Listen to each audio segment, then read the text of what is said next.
passe donc à une deuxième question, cette fois qui est posée aux deux intervenants. Pensez-vous que le peuple doit simplement attendre des changements politiques? Ne sommes-nous pas au moins aussi responsables de la situation que ceux qui nous gouvernent? Allez, Jean-François, je vous laisse commencer.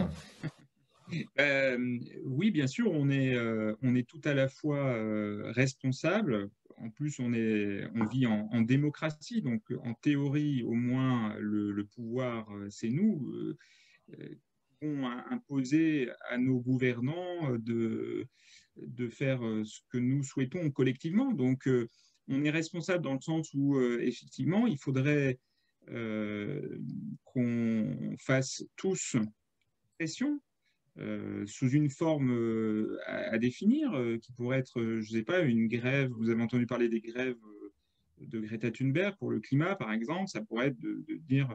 Alors, en fait, il y a plein de gens qui essaient, hein, parce qu'évidemment, c'est pas facile d'organiser une grève. Qui sait que ça va motiver, etc., de faire une grève pour, entre guillemets, le bien commun, alors que ça va nous coûter personnellement.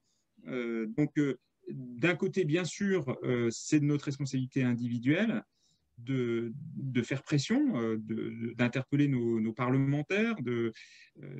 Enfin, il y a plein de solutions, il y a plein d'idées à creuser. Il y a des actions au tribunal aussi en ce moment. Vous avez entendu parler de l'affaire du TIEC, etc. Donc tout ça, c'est des choses qui me paraissent extrêmement aller dans le bon sens.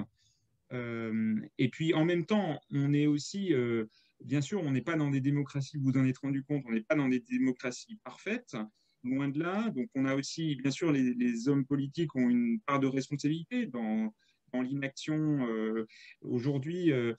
Et en même temps, je, je, je me mets à leur place. Ils sont vraiment pris entre le marteau et l'enclume, entre des gens qui, comme Greta Thunberg ou comme toute une partie des jeunes aujourd'hui, veulent que ça aille beaucoup plus vite sur le changement climatique, reprochent aux gouvernants de ne pas avancer sur ces questions. Et en même temps, de l'autre côté, toute une autre partie de l'opinion qui veut absolument pas diminuer de niveau de vie, qui veut absolument pas qu'on touche à un certain nombre de privilèges. Et je ne parle pas que des super riches, hein, je parle on est tous, on vit tous largement au-dessus de nos moyens, entre guillemets, au-dessus de ce que la planète peut supporter. Donc il faudrait tous qu'on fasse des sacrifices. Bien sûr, je suis tout à fait d'accord avec vous, Philippe, quand vous dites que c'est scandaleux de voir le train de vie de certaines personnes et que, évidemment, tant qu'on a des personnes qui vivent avec un train de vie pareil, ça démoralise et ça démotive tout le monde de faire quoi que ce soit. Donc ça, on est bien d'accord qu'il faut en passer par là. Voilà. Mais donc, c'est à la fois, on est à la fois responsable et à la fois, on subit aussi. Voilà.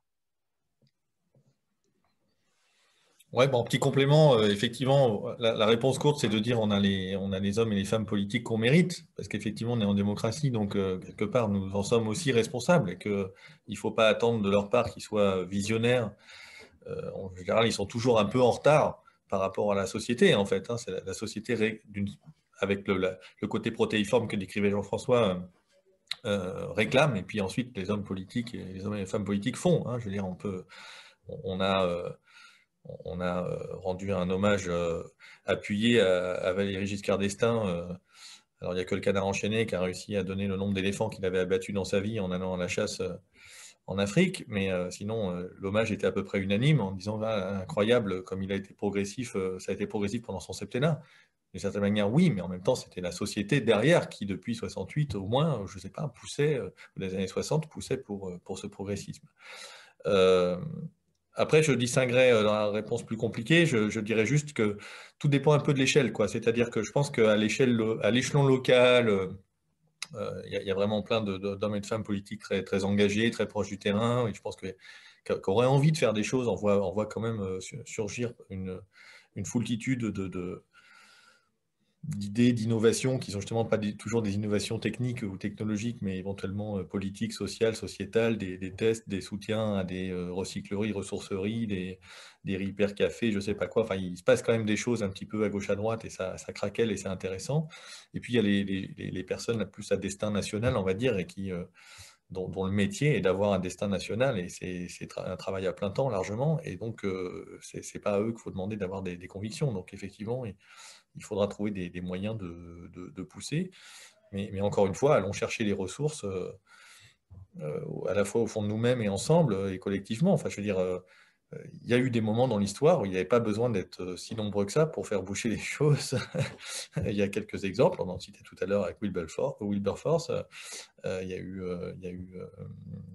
eu d'autres moments. Voilà, et donc, je pense qu'il y a aussi des évolutions assez rapides des références, des référentiels. Voilà, il y a des choses qu'aujourd'hui qu'on fait, qu'on supporte, et qui dans 10 ans seront devenues totalement insupportables et inadmissibles et inimaginables. Regardons par exemple ce qui se passe sur les questions du racisme, sur les questions de genre, sur les questions de harcèlement. Enfin, il y a plein de choses qui bougent assez vite en réalité. Et donc, je pense qu'on va vivre des années intéressantes et tout à fait passionnantes de ce point de vue-là. C'est-à-dire qu'il ne faut pas du tout se décourager, bien au contraire. Rien n'est perdu, jamais. Et toute tonne économisée sera gagnée, toute année économisée sera gagnée, et il y a encore beaucoup à faire.